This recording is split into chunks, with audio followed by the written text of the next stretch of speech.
James Kwabna Bonfe Jr. is my guest for the morning. He is a member of the MPP and he holds a position. He's a spokesperson on youth and sports, but also... I'm a member of the CPP. Okay. What did I say? you operated your subconscious. What did I say, my dear? I said what? You said MPP. Oh no, he's a member of the CPP. I think you know there's a double P, so but I should be forgiven though. Sure, it's sure. CPP. It's okay. And yesterday, well, they held an event to commemorate the 1966 coup, and exactly the 24th of February 1966, Dr. Nkrumah, Ghana's Osajifo, the founding president of Ghana, was overthrown. He was on a mission in Hanoi, and following that, we had a mutiny that took place, and as a result of that, he had to go into exile.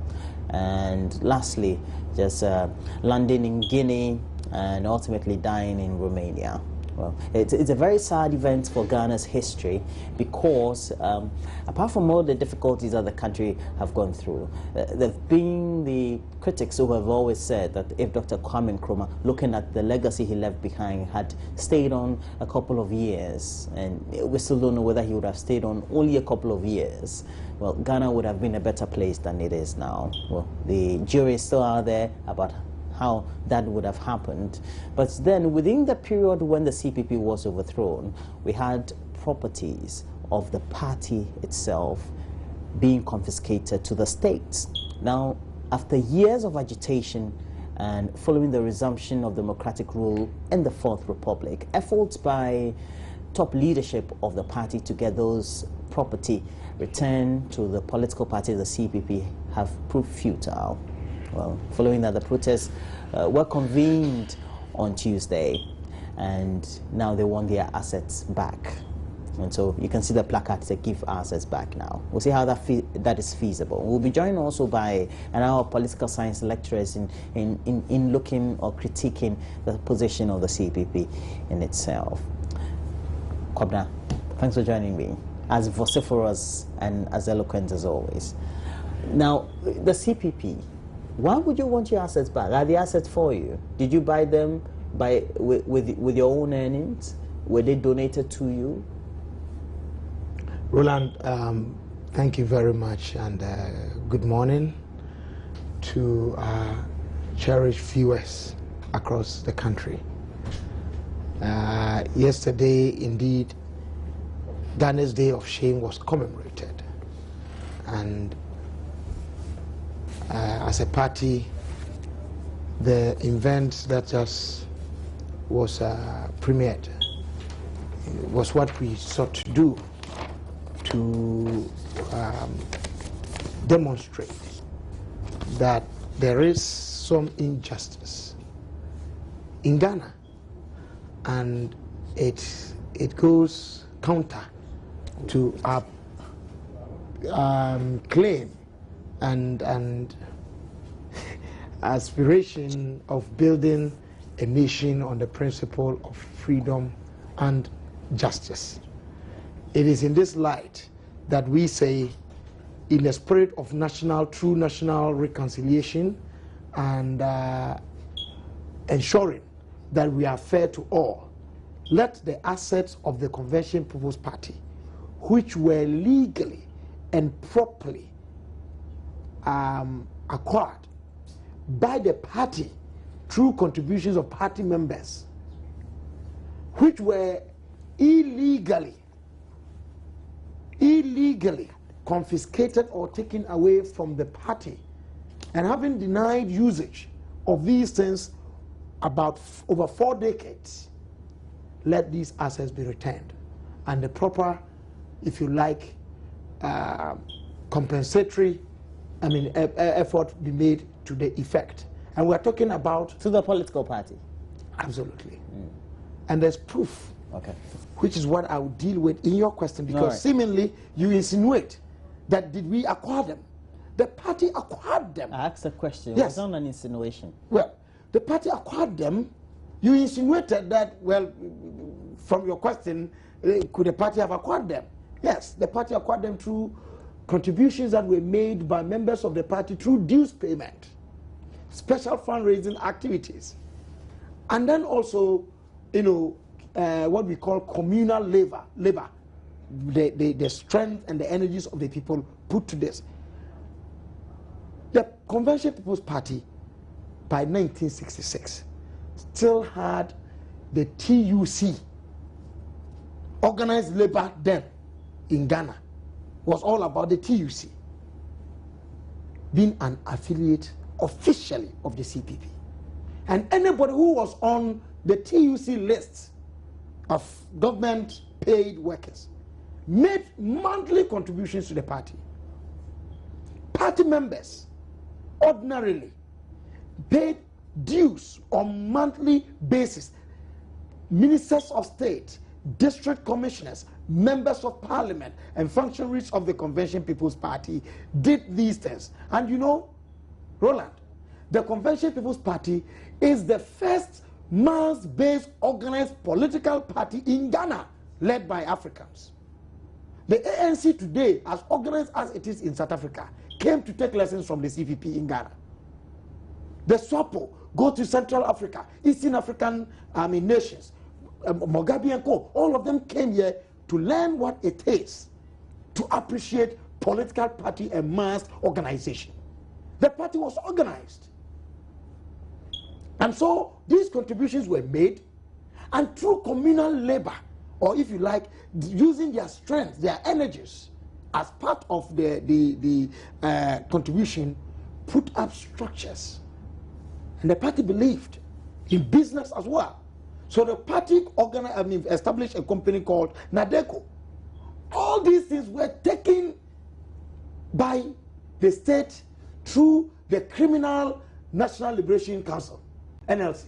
It's criminal by pronouncement of the Supreme Court dated 1993. It was the MPP that went to court over that matter and sought a declaration which was granted by the Supreme Court that 26th of February 1966, 13th of January 1972, 31st December 1981 were illegal and non-constitutional and did not require the usage of state funding in commemorating, or if you like, holding events on these days. Okay.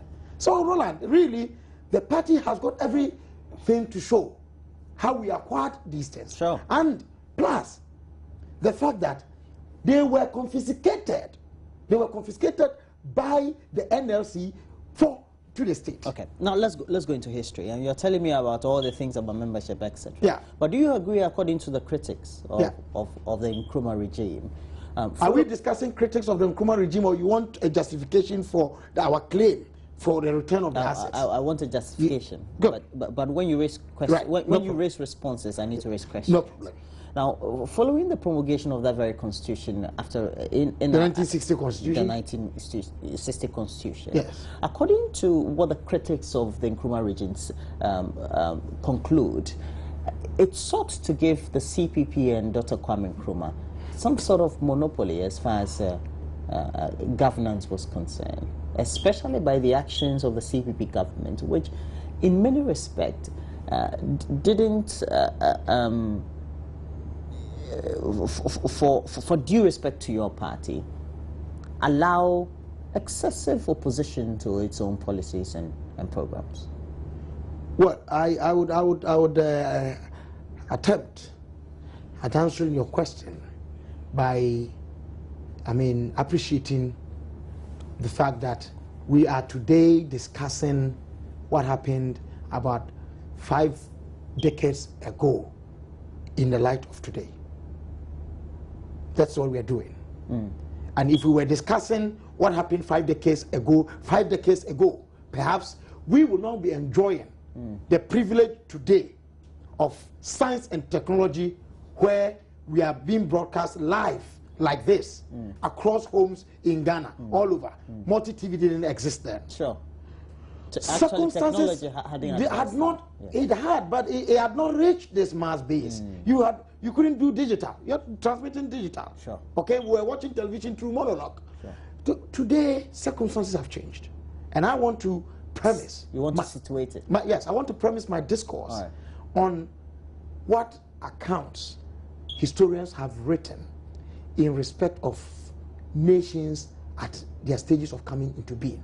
And such an academic I want to refer to is a professor of my alma mater, Professor D.E.K. Amenume of the History Department, University of Cape Coast.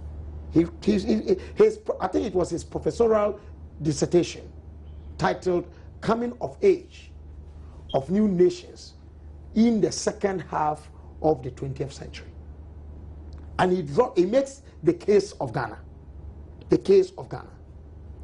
And he makes, you know, the point of an analysis of comparison between the coming into being of nations in the early part of the 18th century, okay, and the coming into being of nations in the second half of the 20th century, i.e. Ghana, and draws useful lessons between Ghana and America, for example. And his conclusions were? You cannot overlook the fact that at the formation of nations, when nations are coming into being, their formative years, they undergo a lot of, if you like, changes. And what we witnessed was just part of the formative. In fact, if you compare the founding years, or if you like, the formative years of the United States of America compared to Ghana, we are not being fair to the Ghana situation. Okay, so we even did better. I'll get back to you because we wanted to get some independent analysis on this whole perspective, historically, etc. We have senior political science lecturer, University of Ghana, Dr. Seydou Alidu on the line. Dr. Seydou, a very good morning to you, sir.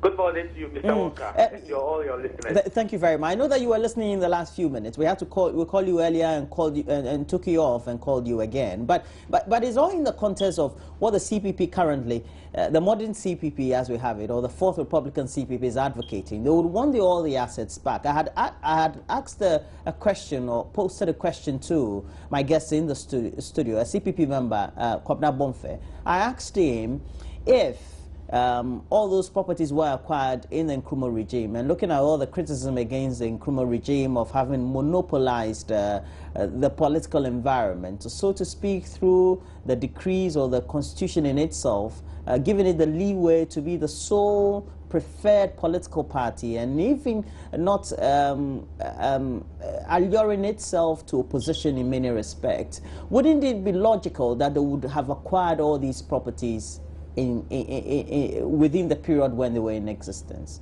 And so those properties necessarily would not have always been said to have been built through positive accountability premises. Thank you very much, Mr. Walker. I have listened to a lot of experts and professors in African political history, including the late Professor Ali Mazrui, who stated that Dr. Kwame Nkrumah started as a Democrat and ended as a dictator. As to whether a lot of people agree to that, that's also another question. But in terms of governance style, Dr. Kwame Nkrumah started very well, but he didn't end well when he made Ghana a one-party state and declared the CPP the only party for the country. That has to do with governance. But with regards to the property, how were these properties acquired? That's the first question we should be asking ourselves. How were those properties acquired? Were they acquired in a legitimate manner or illegitimate manner?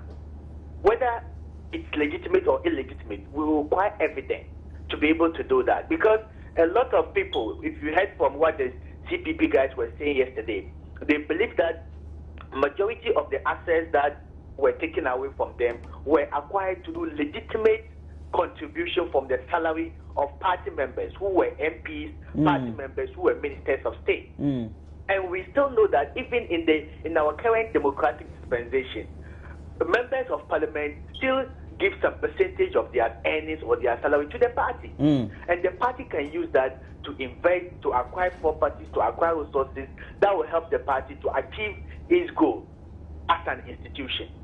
And a lot of political parties, you can't operate. One of the serious tenets of political party is permanency. You should not just be formed, win an election or lose an election, and then you disappear. Then you are not a serious political party. Serious political parties must be permanent. They must have permanent structures, they might have permanent bureaucracy that will continue to aspire and promote the ideals of the party. So property acquisition is very relevant in the everyday survival of a political party. NDC has just acquired a new party headquarters. People think they have stolen the money because the government's in power, but they could have acquired that property through legitimate party contribution.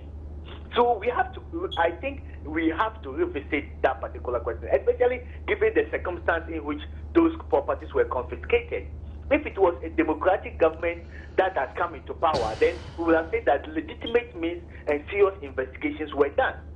But this was a military regime that ruled on the back of public dissentiment towards the CPP, and the fact that people believed the CPP was not doing well, Kwame Nkrumah was a dictator, and all those things. So that particular public sentiment might have clouded the judgment and the legitimate acquisition, if that was the case, of those particular properties.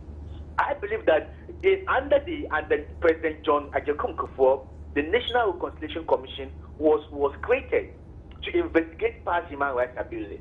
And one of the things that came providently was citizens who felt their human rights were being abused during the PNDC and the AFRC regime, especially with regard to property confiscation.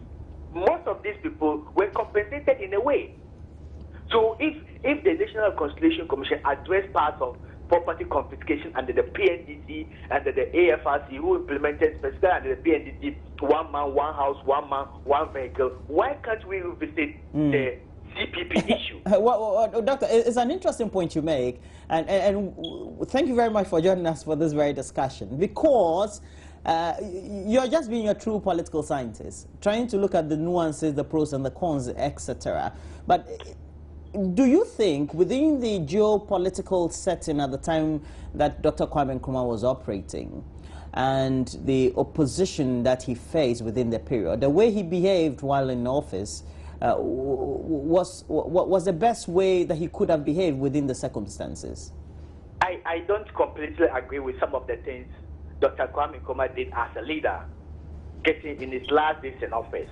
Most of them were not constitutionally motivated, or they were in violation of most of the rights of the people that he governed as a leader. Well, because you may have been insecure in many respects. For example, you cannot, it is not democratic in a multi-party system to declare one particular party as the party for the country. When in that particular circumstances, you are curtailing the rights of individuals to choice. If I don't like CPP, then which party do I choose? And if I don't participate in voting because I don't like CPP, then my right to participate in the decision-making processes that affect me has been curtailed. That is one. Two, you can't declare yourself president for life in a democracy. That cannot be possible. Under that circumstance, then we are practicing monarchy and not democracy. And some people also believe that the Preventive Detention Act was overused and abused by most state officials. These are some of the excesses. And like just Nkrumah, like any other military government, had excesses. Sorry, a civilian government had excesses. No human being is perfect. When you look at all the governments, even after Nkrumah, military and civilian, they all had excesses. They all had setbacks. Sometimes most of these things were done in the blind side of the leaders, and sometimes the leaders sanctioned them. So I will not agree entirely that Nkrumah was a great man, but as a human being, he also had his shortfalls. But what does that, the personal governance style of the leader, has to do with the party, even though the party propelled him to power? But the party is also an institution. And the party select leaders to propose them to the citizens and then get them elected. So the party can use legitimacy aside the quote unquote dictatorial tendencies of its leader to acquire legitimate property. Please be on the line. Now, Kwabna, do you think currently, if we have to come forward decades later, the current political parties we have had in the Fourth Republic, i.e. NDC and NPP, may be feeling a bit insecure and so very much reluctant to listen to you and your concerns? I am happy that the Dr. political science professor that you spoke to made reference to the National Reconciliation Commission that was set up by the SY Kufuor administration between 2001 and I guess 2002 or 3 when they completed their work. And the fact is that, maybe you didn't know, the CPP through the late Johnny Hansen made an appearance before the commission. And I'm told that he was heard in camera. And he made, you know, the point about it. I haven't read the entire report of the National Reconciliation Commission. But the truth is this. This is not the first time the CPP is making this demand. And there is no doubt about these assets having been acquired through contribution of members. Or if anybody means. Say? Or legitimate means. Through legitimate means. We have told you how we got them. If anybody, and there is also an account that the NLC, through their decrees, ordered the confiscation of these assets. If anybody has got a contrary view that the things were not legally and properly acquired by the CPP, they should provide the evidence and challenge us. Okay? But in reference to the national reconciliation issue, I was expecting that perhaps in the true sense of national reconciliation, that commission would have made a suggestion for a return of, you know, I understand the difficulty with which both the NDC and the NPP, okay, and particularly at the NDC, because from 1981, 31st December, they have had more stay in power. What difficulty they have, you see, in releasing this? Because the Ministry of Information Building currently is the national headquarters we are talking about. But you know something? Today, the NDC has acquired a new headquarters at Adabraka. You and I know that building, even though there are challenges about the cost of it that AFAC put out as $20 million. They are challenging it, but no one to date has been able to come up with a figure contradicting what that civil society group put out earlier. Did they acquire it through state funding? Did they? And again, the fact that we are talking about evidence that would show you members of parliament, workers under the trade union organization, trade union congress, whose pay slips indicate that they were paying dues to the CPP monthly. You see it, it's visible. Okay. Today, apart from, yes, it's true that members of parliament make contributions to their parties. I know of both the NDC and the MPP, but they don't do it even through their pay slips. Well, fine. Now, Dr. Alidu, within the atmosphere that the regime was operating at the time, the CPP, led by Dr. Nkrumah, would it have been feasible, looking at all the accounts we've had about Dr. Nkrumah and his role, that even perhaps the other movements, the NLM, etc., would have even also been contributing, whether through pay slips, etc., and be allowed by the status quo, be contributing on their pay slips to the NLM, for example, if they had members working in the public service? Mr. Walker, please, I didn't get the question. Okay. At the time of the CPP, even public servants who were members of the CPP, who are affiliated to the CPP, okay, who were members or affiliated to the CPP and wanted to contribute to the cause of the CPP, even had on their pay slips, now we'll call them standing orders or whatever, annual or monthly deductions they'll give to the party. Could it have been possible at a time that even public service workers could have also been contributing to opposition parties at the time, i.e. NLM, etc.?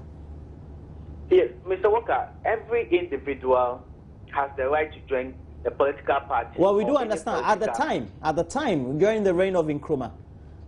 Yeah, okay, I'm not very sure what was going on. But from the perspective of the CPP, the idea was that committed members of the party made monthly contributions or donations to the party to help, manage the affairs of the party. And that is not something new. It has been done in the past, and even currently we still do it. Political parties, several ways political parties can raise revenue to fulfill the aims and obligations of the members of the party is to do contribution and donations by membership.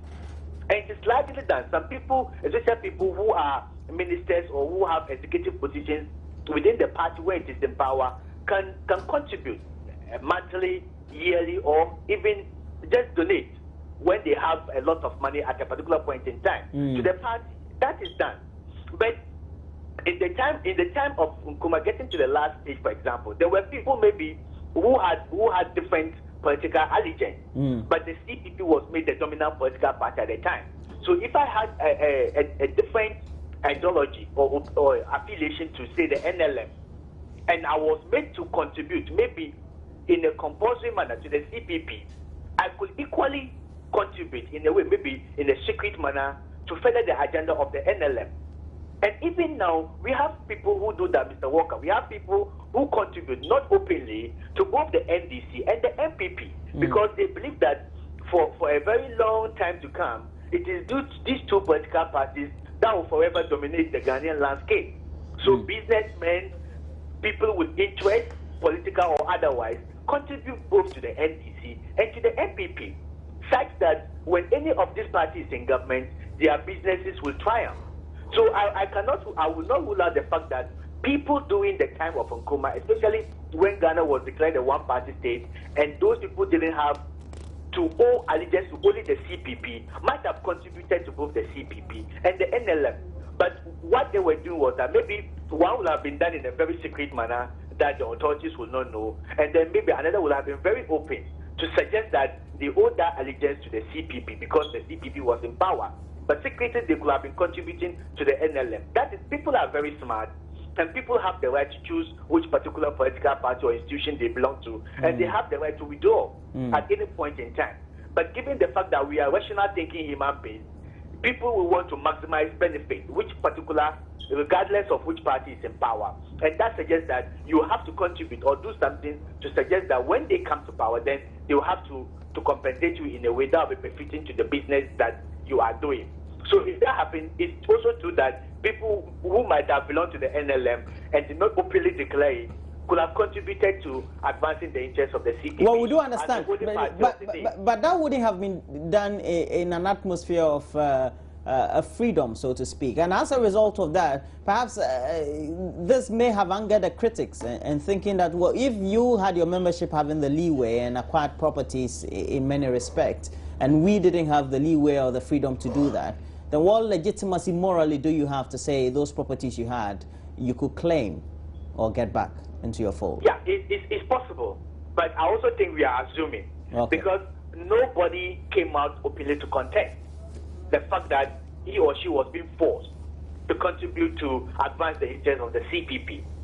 Because we knew that even under Buzi and several other democratic dispensation after Nkrumah, people came out openly, the Salah case, for example, to contest governments treating them in a way that was abusive to their rights as individuals. So even under Nkrumah, if people were forced to contribute to the CPP, we could have seen a dissenting opinion, somebody coming out openly to challenge the CPP government or Kwame Nkrumah for forcibly allowing him to contribute to advance the interests of the CPP when he was not a member. So with lack of evidence to prove that, I think we'll just be assuming that something like that happened. Okay. But if nobody contested it, then it's still going to be based on assumption. And so we are proving right or wrong. All right. So now, your properties now, where they are located? You want some, for example, Ministry of Information building. At the time, maybe it was built during the Nkrumah era, may not have been situated where it was because of the buildings and the ambience, etc. But now has a lot of government or state buildings. Yeah, so we have government has decided to build around it. So what form of compensation would you want? Or you want those properties? It's very simple, and I'm sure the party has drafted the petition, a number of them, to the office of the president, preceding the present president. and it's more that I may not be able to capture verbatim what he says, but we are calling for a return of all those assets. Perhaps the Ministry of Information building might not necessarily be the one that will be released to us, but if you can give us that one, give us, you know, a structure equivalent to that one, and all the years of denial of usage, compensation appropriately, be advancing that. But I want to quickly touch on the point that Dr. Ali Du, you know, made. Whatever happened under Nkrumah regime, of course, today there are things His Excellency John Dramani Mahama is doing we are not happy about. There are so many things happening in Ghana today that we don't like. There are things happening in Ghana today that are even an aberration of the laws of this country. Would that justify any overthrow of the constitution and what, for that matter, the president?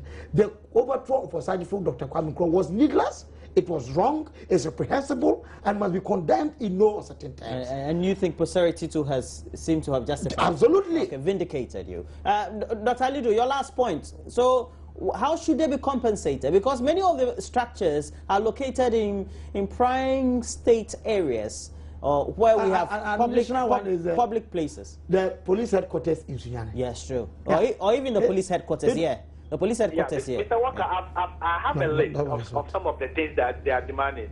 3-story buildings in the Greater Accra, 2-story buildings in Ashanti, 2-story buildings in Boahafu, 2-story buildings in Central Region, 2-story buildings in Eastern Region, 4-story buildings in Western Region. And all these buildings that they are demanding are currently being used by the state. That's right. So I think if those properties were acquired legitimately by CPP, as we have shown, and they were illegitimately confiscated, that's right, they have the right to demand those properties. Sure. Even through legal action. That's right. And if they win the case, then all these people have to vacate those buildings. That's right. For the CPP. Wow. That is one way they can do it. All these Another people, way will be that all these people is the state. Sorry? All these people you're talking about, that very phrase, is the state. The state is occupying those buildings. Yes, the state, that doesn't belong to the state. Yes, yes. Mr. Walker, if you acquire, if you use your hard-earning resources to put up a house, and the house is illegally taken away from you and given to a state, and you think that it's your legitimate right, and you go to court, and the court heard the case and decide that Mr. Walker acquired these buildings legitimately, so the state must vacate and give the building back to Mr. Walker. That is possible. Okay. The Supreme Court or the Court of Competent Jurisdiction can determine that. All right. Thank you very much. It doesn't matter who occupies it. As long as it is legitimately yours, you can get it back. That is one way. The second way may be that if government can say, currently we have shortage of accommodation and office facilities. Fine, we can convert these particular resources into an amount of money, that's right, and give to you as a party, or we can get you a land somewhere and put up something there for you. I think there are different ways government can compensate them monetary-wise, giving those properties back to them, or entering in an alliance with the CPP that will help them, get the value equivalent to the value of what was taken away from them. All right, thank you very much. You've spoken truly as a true political scientist. And academic, dispassionately. Yes. And I love that. Thank you very much. Other professors will talk this way. Dr. Ali Seidu of the University of Ghana Political Science Department. And so it means that he seems to suggest that you have every justification. Absolutely. And every right. Absolutely. You see, it's very fair. Will you go to the courts? Today. You have a number of lawyers among you. Will you go Hold it. The courts are an available option that will pursue. You see, as a party that founded, if you like, the present nation Ghana by its geographical drawing and political cohesion, and that is not in doubt, of 4 separate territories, disjoint, okay? We love this nation. We love this nation. But we will not deny ourselves where we have been denied illegally by, a bunch of military people and policemen, aided by, if you like, some foreign support, okay? And, of course, internal opposition. Sometimes Osajifo even makes a point that he had no doubt that there were some collaborators from within the CPP. Yes, after he wrote a book, I believe. That's right. That there's in Ghana. And he had no doubt that there were some people within the CPP who were not loyal to the cause, and that if he was to return, things were going to be done differently. You know what? I want to appeal to the Ghanaian people. The richest political party, the most organized political party, the party with vision that has shown the mark before and has what it takes to, move this nation forward into a prosperous one, is the Convention People's Party. Very soon, when our assets are returned, led by Dr. Kwame Nkrumah at the time, founded by Kwame Nkrumah, okay. Yes, and but the vision is on. The dream, and when we say Nkrumah lives, it is not the person Nkrumah. Jesus Christ, I'm not blaspheming, died years ago. His works continue, even though people are expanding on them. They're expanding based on what Jesus Christ did, the fundamentals. The Holy Prophet Muhammad sallallahu alaihi wasallam, he died long ago. Today, in Islam, people are writing and expanding the works of even the clerics, the hadiths and all these things are there as expansion of the work of what the Holy Prophet Muhammad sallallahu alaihi wasallam did. We in the CPP, when we say Nkrumah never dies, it is not about Kwame Nkrumah as a person, and people must understand this. We are talking about the ideas, the ideals, the vision, and the works of Nkrumah. Would they ever die? Would it ever die that Ghana, we need to take care of the nutritional value of our young ones? Would it ever die that we need to be able to expand our educational infrastructure, science and technology, to fit ourselves into this growing age of information? Where without science and technology, you are nothing. Only last week, when the Ghana National College began their Nkrumah, Plange, Mensa Kane, Nelson, and Sakifio appreciation lectures, which was given, the maiden one given by Professor F.K.A. Alote, the first year student of that college. He made a point that not only did Osagyefo Dr. Kwame Nkrumah have the vision, not only did he have the vision for science and technology as the way forward for a developing nation. He invested heavily in it in terms of infrastructure, and he cited a number of them. The establishment of the Kwame Nkrumah College of Science and Technology, now KNUST, the Atomic City at Kwabena, and began the exploration of nuclear option to energy supply. And if you read the speech that was delivered at the commissioning of this atomic city, Osagyefo envisioned the possibility of taking advantage of solar, wind, biofuel as other alternate options available in our energy power generation. That was on the drawing board by 1966. So we would not have waited till 2001 or 2006 when President Kufuor was then president to begin, or if you like, restart what had been on the drawing board years before. We believe that we don't need to reinvent the wheel. For the privilege and opportunity of science and technology, we don't need to walk the time of the Stone Age. We need to only practicalize that which has made other nations better.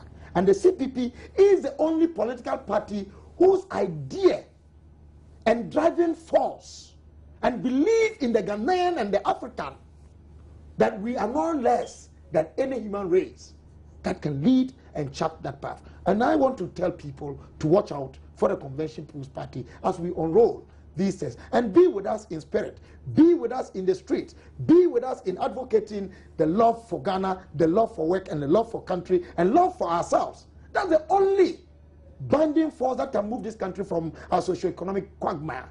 This country, our population is too less to be in the kind of deficiencies that we find ourselves in. What's our population? And look at the abundance of resources.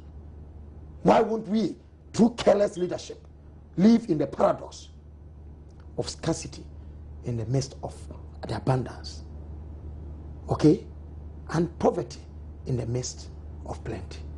It's so sad.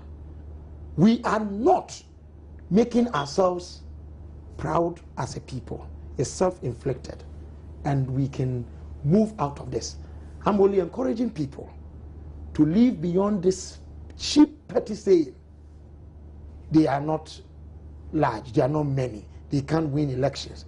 if you give your vote to the Convention People's Party, if you vote for the CPP, and your sister or your brother votes for the CPP, you will be changing the political landscape that we as a people have charted since 1993 upon the entry of the Fourth Republican system. And sadly, the NDC had 8 years, the NPP had 8 years, the NDC is back, we are in the 7th year, my brother, and we are still wallowing in energy problems, water crisis, shelter is a problem, food is an issue to many people in Ghana. If you had the 7-year development plan, which had envisaged the total population of Ghana and knew the total number of fishes that you needed as a country to be able to hold your people and feed them nutritiously, you knew the total number of houses that you needed to accommodate every Ghanaian, regardless their socioeconomic status. You knew the kind of educational infrastructure, science and technology, health facilities to be able to provide good medical care. You knew the number of doctors that you needed to be able to attend to the health needs of your people. We would not be where we are today. All these plans are in there in the 7-year development plan, which has been abandoned by succeeding governments. Just relax. For this 49 Indeed, at the turn of the millennium in 2000, the BBC put together a poll and asked Africans to vote who would be their man of the millennium, and it was Dr. Kwame Nkrumah. I mean, before the Black Stars, you travel outside Ghana and they say, oh, Dr. Kwame Nkrumah. And indeed, I've been to a number of northern African countries and the parts of the Middle East, and I mentioned Ghana, and I'm always known by Dr. Kwame Nkrumah. I said, I can't be like him, no, but that's what leadership does. Well, true. That's what leadership does. But then, beyond all the things that have been said about Dr. Kwame Nkrumah, etc., and the legacy that he lays for the CPP, how do you think, as a party, you can perhaps also take the road forward and say, well, these are the ideals by which we want to resuscitate our movement? You know, it's sad sometimes as a young man, when I became active in the affairs of the CPP, I'm sure just the latter part of my university days at the University of Cape Coast, through my association with the Patriots, the League of Patriots, comprising of people like Professor Ajimabadu Akosa, Mr. K.T. Dazi, Kwamna Binyako, Dr. Abu Sakara, Dr. Kweku Osafo, you know, the economists, and the host of them, you know, development economists, Lawyer Bright Akwete, and the host of them. It's so sad that the party that has the ideas, the men and women, and the capacity, for me, the capacity to effectively work and walk the vision of Osagifo, sadly, has not been, you know, able to galvanize the masses of the people to put their votes behind it so it can hold political power and run affairs in that way. It's sad. But I believe it is for the CPP to do what we are doing today, the introspection as to how to strategize, to refocus and show ourselves up as they if you like, the McCoy, okay? Oh, and if you like, the lodestar that must lead. Okay. And I want to say that it is for members of the party to exemplify that when we say Nkrumah never dies, today we have become practitioners and people who are living testimonies of that maxim, Nkrumah never dies, because we are living his works and his deeds. That is not to say that Kwame Nkrumah, the person, is what we are talking about. No, we are talking about the ideas and the ideals. And today, so long as I am speaking, I believe that the only people who truly and genuinely aspire believe in Nkrumah's path and his vision and spirit are the members of the convention party. James Kwabena Bonfe Jr. is with the CPP, and thanks for joining me, James. Always interesting to have Kwabena here. Oh, it's a pleasure always with you, Roland, with all your subconscious. No, you know, every day I use the motorway, and I keep saying I've seen for over a decade. The motorway is built with concrete in blocks. Yes. And each time there's a block that gets spoiled, it's supposed to be replaced. We put coal tar. Modern contractors are not able to do it like Nkrumah did. No, but we put coal tar. We put coal tar. Well, thank you very much, James. And you should be asking what kind of engineers who supervise those work. And my colleague, Mama Uso Abwaje, is at the Joy FM Energy Forum taking place at the Kofi Annan ICT Center. And she is engaging the interim chairman of the Ghana Growth and Development Platform, Kwamina Esufieje, and so we'll bring you this very live feed from that center. Amen Antor of the African Center for Energy Policy, still here at Joy FM's Power Forum, where they're gathering, they're putting together very powerful people in the energy sector, the power sector, if you like, trying to solve this crisis that we find ourselves in. Dr. Menanta just joined me. Hello, good morning to you, sir. Good morning, my dear. How are you too? Very well, thank you. Do you think we can solve this problem? We can solve it. It is not, beyond, Ghana. We have some of the best brains of our country in the utilities. I mean, VRA, GridCo, ECG. The difficulty in this country has been leadership. Leadership, poor planning, poor execution of plans, and then also the political will to take tough decisions when we are in crisis such as this. And if we can put our acts right, take the right decisions, motivate the personnel that are in our utilities, we should be able to get out of this. I'm told that this comes down to money. Money. Is that it? And this is why I'm talking about, political leadership, because they have to master all the resources they can garner in order to support the development of the power sector. I mean, let me be specific. Senate was down not because of the so-called technical challenges they were talking about, but because there was no fuel to run the plant. How about TACO? Because that was just yesterday.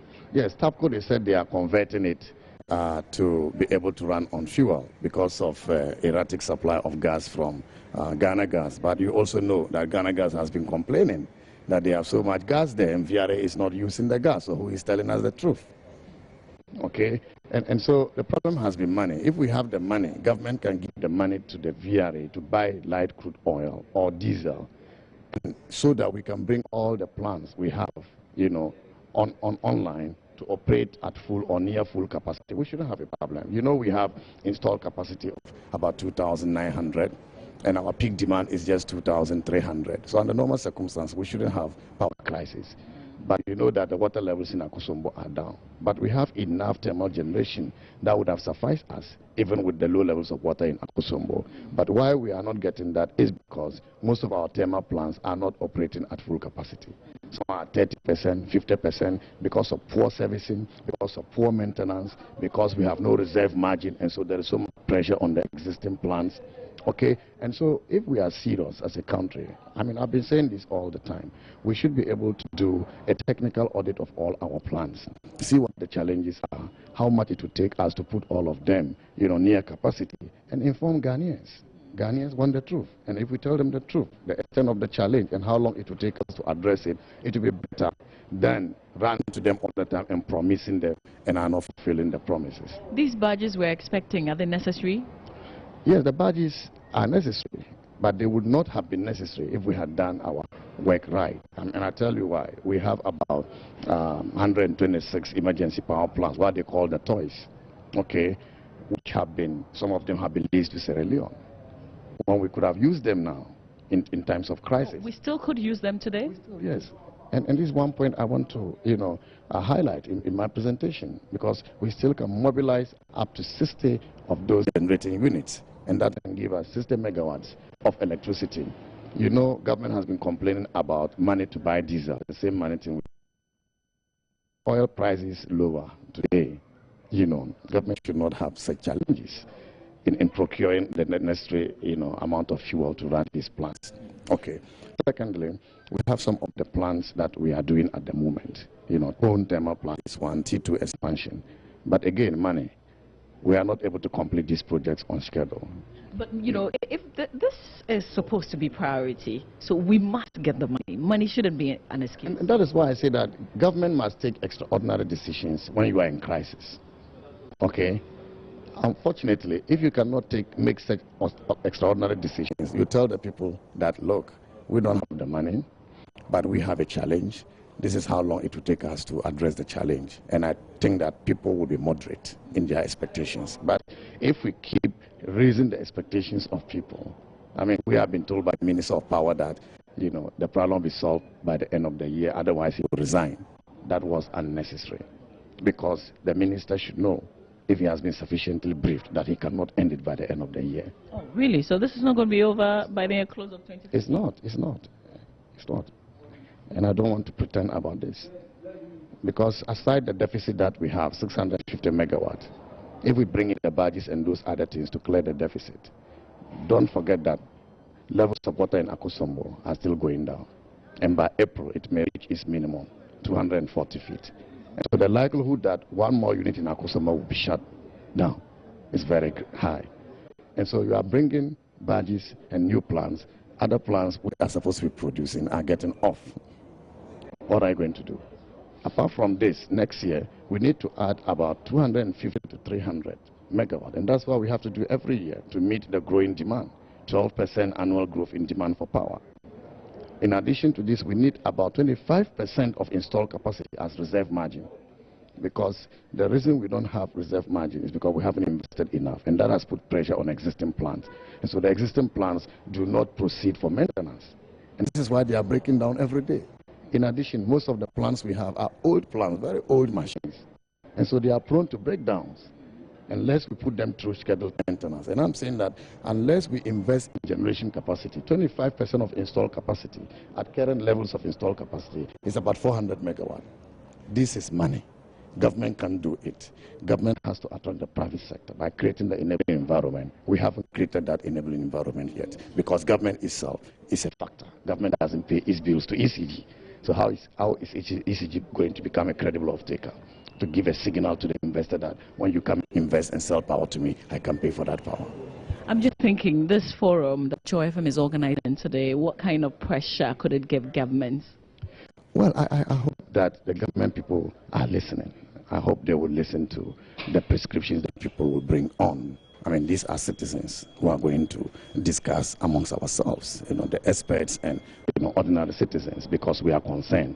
If government is also concerned, government will listen to this program and take into action some of the recommendations and the prescriptions that will come from this discussion. I want to say thank you, Doc. Thank you very much. That's Amin answered there from the African Center for Energy Policy. Still here at the Kofi Annan ICT Center of Excellence, where Joy FM is organizing the Power Forum. I've got my next guest with me. Good morning to you, sir. Good morning. I want to ask, what do you think this forum can bring? Well, I think it's important to let other people or the general public also be involved in finding solutions to the current problem that we're facing.